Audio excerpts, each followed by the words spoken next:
성문 어귀에 나병 환자 네 사람이 있더니 그 친구에게 서로 말하되 우리가 어찌하여 여기 앉아서 죽기를 기다리랴. 만일 우리가 성읍으로 가자고 말한다면 성읍에는 굶주림이 있으니 우리가 거기서 죽을 것이요 만일 우리가 여기서 머무르면 역시 우리가 죽을 것이라. 그런즉 우리가 가서 아람 군대에게 항복하자. 그들이 우리를 살려두면 살 것이요 우리를 죽이면 죽을 것이라 하고 아람진으로 가려 하여 해질 무렵에 일어나 아람 진영 끝에 이르러서 본즉 그곳에 한 사람도 없으니 이는 주께서 아람 군대로 병거 소리와 말 소리와 큰 군대의 소리를 듣게 하셨으므로 아람 사람이 서로 말하기를 이스라엘 왕이 우리를 치려 하여 헷 사람의 왕들과 애굽 왕들에게 값을 주고 그들을 우리에게 오게 하였다 하고 해질 무렵에 일어나서 도망하되 그 장막과 말과 나귀를 버리고 진영을 그대로 두고 목숨을 위하여 도망하였음이라. 그 나병 환자들이 진영 끝에 이르자 한 장막에 들어가서 먹고 마시고 거기서 은과 금과 의복을 가지고 가서 감추고 다시 와서 다른 장막에 들어가 거기서도 가지고 가서 감추니라. 나병 환자들이 그 친구에게 서로 말하되 우리가 이렇게 해서는 아니 되겠도다. 오늘은 아름다운 소식이 있는 날이거늘 우리가 침묵하고 있도다. 만일 밝은 아침까지 기다리면 벌이 우리에게 미칠지니 이제 떠나 왕궁에 가서 알리자 하고 가서 성읍 문지기를 불러 그들에게 말하여 이르되 우리가 아람진에 이르러서 보니 거기에 한 사람도 없고 사람의 소리도 없고 오직 말과 나귀만 매여 있고 장막들이 그대로 있더이다 하는지라. 그가 문지기들을 부르매 그들이 왕궁에 있는 자에게 말하니 왕이 밤에 일어나 그의 신복들에게 이르되 아람 사람이 우리에게 행한 것을 내가 너희에게 알게 하노니 그들이 우리가 줄인 것을 알고 있으므로 그 진영을 떠나서 들에 매복하고 스스로 이르기를 그들이 성읍에서 나오거든 우리가 사로잡고 성읍에 들어가겠다 한 것이니라 하니 그의 신하 중 한 사람이 대답하여 이르되 청하건대 아직 성중에 남아있는 말 5마리를 취하고 사람을 보내 정탐하게 하소서.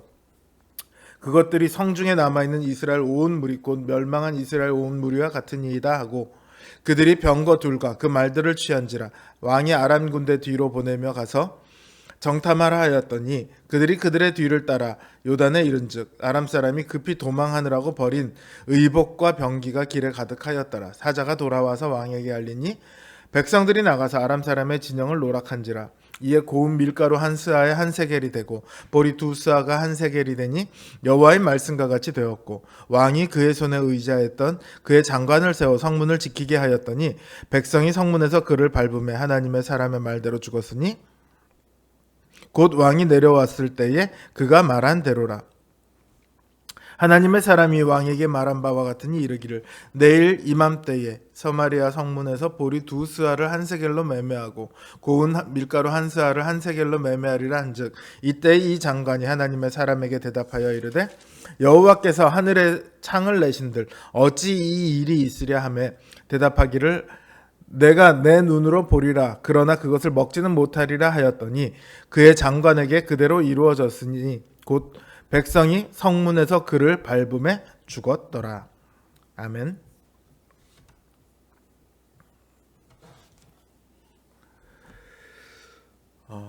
우리나라 사법 시스템에 대해서 불만을 표할 때요 반성문 이야기가 많이 나옵니다.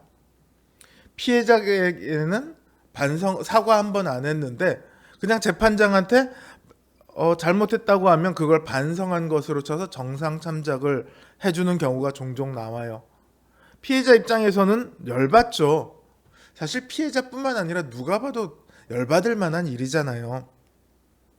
근데 이런 모습을 비기독교인들이 기독교인들한테서 봤습니다. 예전에 나왔던 영화, 한참 전에 나왔던 영화 밀양에서도 그런 장면이 나오죠. 살인자가 나는 하나님께 회개했으니까 더 이상 너한테 사과할 게 없다 이렇게 말을 합니다. 실제로 기독교에서는 살인자라도 회개하면 다 용서받는다 이렇게 말하잖아요. 그러니까 사람들이 그런 기독교라면 난 안 믿을래 이렇게 말을 해요. 근데 이건 오해예요. 하나님께 회개하면 용서받는다는 것은 사실입니다. 어느 누구라도 어떤 죄라도 회개하면 다 용서받죠. 그런데 그건요 하나님께 지은 죄예요. 하나님께 지은 죄를 용서받는 거예요. 회개하고 용서받았다고 해서 사회에 지은 죄나 사람의 지은 죄까지 그 책임까지 다 없었던 것으로 되지는 않습니다. 우리가 죄를 지을 때는요, 사람에게 죄를 짓더라도요, 이것은 그 사람에게 죄를 짓는 것과 동시에 하나님에게 죄를 짓는 거거든요. 하나님은 용서하셨다 할지라도 이 사람에게 또한 우리가 용서를 받아야 그 죄의 문제가 비로소 완전히 해결되었다라고 얘기할 수 있지 않을까요? 그래서 예수님께서도요, 예배하러 올 때 형제에게 잘못한 것이 있으면 가서 먼저 사과하고 용서를 구하라고 말씀하세요. 우리는 이 말씀을 잘 좀 생각해 봐야 합니다. 심지어 기독교인이라면서요, 아예 회개하지 않는 사람도 있어요. 하나님의 말씀을 아무리 보고 아무리 들어도요, 자신의 죄를 회개하지 않는 사람이 있습니다. 하나님께서 이런 사람들을 그냥 내버려 두실까요? 아니요, 하나님께서는요, 그에 합당한 책임을 물으십니다. 그게 바로 심판이에요. 이 심판은요, 비신자에게만 일어나는 것이 아니에요.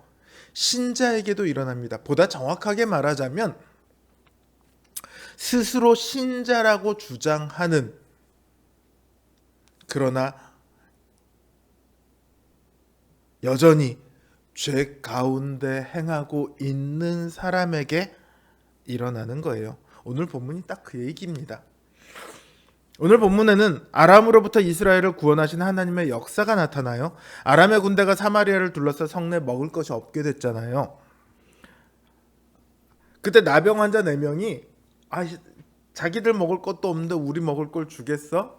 이래도 죽고 저래도 죽을 거면 가서 차라리 아람 군대에게 항복하자. 그래도 거긴 먹을 게 있으니까. 그들이 죽이면 어쩔 수 없잖아. 혹시라도 살리면 살리면 얼마나 좋냐. 우리한테 먹을 걸 주지 않겠냐. 그러고 거기를 가요. 근데 거기 가보니까 아무도 없어요.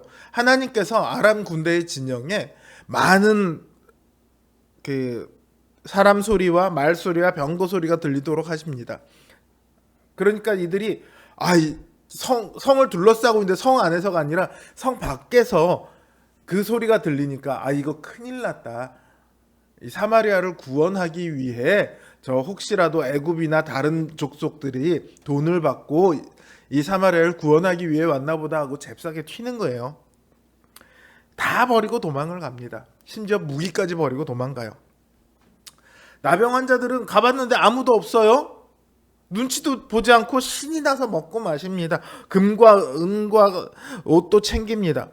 그러다 보니 성중에 있는 사람들이 생각이 났어요. 지금이야 자기들이 좋지만 만약에 내일이라도 봤는데 아무도 없다, 자기들이 여기 와서 먼저 먹고 마셨는데 아무 얘기 안 한 걸 알았다, 그럼 자기들이 죽을 차례거든요.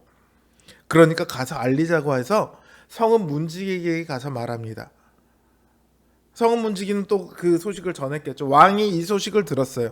근데 왕은 믿지 않아요. 아니야, 이거는 우리를 꼬셔내기 위해서 아람 군대가 수를 쓰는 거야, 이렇게 생각을 합니다. 그때 신하 한 사람이 그럼 사람을 보내서 정탐하게 합시다, 그래요. 그래서 가보니까 아무도 없어요. 심지어는 진영에만 없는 게 아니라 그들이 후퇴한 길을 따라서 요단까지 가봤는데 요단까지도요, 사람은 없고 그들이 버리고 간 것들만 잔뜩 있어요. 돌아와서 보고하니까 백성들이 신이 나가서 그것들을 가져옵니다. 먹을 것이 풍성해지니까 더 이상 아이를 먹지 않죠. 말도 못하게 비쌌던 물가가 다시 원래대로 돌아옵니다. 이건 엘리사가 이스라엘 왕에게 했던 예언이에요. 엘리사가 예언할 때 왕이 신뢰하는 한 신하가 어떻게 그런 일이 있을 수 있냐고 말을 합니다. 하나님이라 한들 그런 일은 못한친다, 이렇게 얘기를 해요. 그때 엘리사가 뭐라고 얘기하냐면, 너는 하나님께서 이루시는 그 일을 너는 보게 될 거다. 그러나 너는 그 곡식을 먹지는 못할 거다, 이렇게 말을 해요. 엘리사의 말처럼 지금 이루어졌잖아요. 곡식이 원래의 가격대로 돼서 사람들이 그걸 먹고 마셔요. 그런데 왕이 이 장관에게 성문을 지키라고 했거든요. 배고픈 사람들에게 그 성문을 지키면서 못 나가게 했든지 못 들어가게 했든지 뭐 어떻게 했겠죠. 배고픈 사람들이 그걸 가만 내버려 두겠어요? 비켜 그러고 가서 쫙 가니까 그냥 밟혀 죽었어요. 그 사람은 하나님의 크신 구원을 받습니다. 하나님께서 행하신 기적을 받습니다. 그러나 그 구원에 참여하지는 못했어요. 이 장관의 가장 큰 잘못은 하나님의 역사를 부인한 것이었습니다. 이 장관은 엘리사가 누군지 알고 있습니다. 이스라엘 왕도 엘리사가 누군지 알고 있어요. 그러니까 당연히 그렇죠? 이스라엘 왕이 분노해서 엘리사를 죽이러 왔다가도요, 엘리사의 말을 듣고는 돌아갔어요. 근데 이 장관은 끝까지 부인하죠. 야, 하나님이라고 해도 그런 일은 못 하실 거야. 이렇게 얘기를 했어요. 하나님은 거기에 대해서 책임을 물으신 거예요. 그리고 심판하신 거예요. 이러한 장관의 말은 신약으로 따지면 성령을 회방하는 죄에 해당한다고 할 수 있겠죠. 그러니까 심판을 받고 용서를 받지 못하고 죽었습니다. 이거는 당연한 거겠죠. 그런데 신약을 가만히 보면요, 용서받지 못하는 죄가 성령 회방죄만 있다고 우리가 얘기를 하잖아요. 그런데 신약을 가만 보면 간음이나 음행하는 죄에 대해서 어떻게 말하냐면, 다른 죄는 우리 몸 밖에 짓는 죄지만 간음, 행음은, 음행은 우리 몸 안에 짓는 죄다. 근데 우리 몸은 성전이니 성전에 짓는 죄다. 이렇게 말을 합니다. 용서받고 못 받고 이렇게 얘기하고 있지는 않지만 그 말 그대로만 따진다면 그 죄 역시 성령 회방죄에 거의 방불한다고 할 수 있겠죠. 또 부자가 가난한 자들을 수탈하는 것에 대해서도요, 매우 심각한 죄로 성경은 말하고 있습니다. 또 사도 요한은요, 사랑하지 않는 죄를 말하며 그거는 믿음이 없는 거나 마찬가지라고 얘기를 해요. 믿음이 없으면 어떻게 돼요? 구원받지 못하죠. 사랑이 없으면 어떻게 된다고요? 구원받지 못하는 사람이다. 성경은 우리의 구원을 말하는 것만큼이나 죄에 대해 경고하고 있습니다. 너 모든 죄로부터 구원받았어. 그 다음에도 죄에 대해서 수없이 경고하고 있습니다. 회개는요, 죄로부터 돌이켜 거룩함을 향하는 겁니다. 그러니까 회개가 일어나면 그때부터는 하나님 편에 서서 죄와 싸워야 해요. 그러나 죄와 싸우지 않는다면, 계속해서 죄 가운데 거한다면 그건 구원이 그 안에 없는 거나 마찬가지예요. 하나님의 복이 아니라 하나님의 진노 아래 살아가야 합니다. 그러니까 회개하지 않는 자들의 끝은 심판입니다. 죄 가운데 계속 거하면서도 내가 이 죄로 인해 슬퍼하고 이 죄로 인해 괴로워하고 죄를 짓지 않으려고 발버둥치고 하나님께 도우심을 구하고 이런 것이 하나도 없다면 그 끝은 심판입니다. 죄가 그때 잠깐은 즐거워 보일 수 있습니다. 그러나 죄는 우리를 심판으로 이끕니다. 죄의 삶에는 고통이 있을 수밖에 없어요. 즐겁기 위해 죄를 짓지만 사실은 고통 속으로 자신의 삶을 던져 넣는 거죠.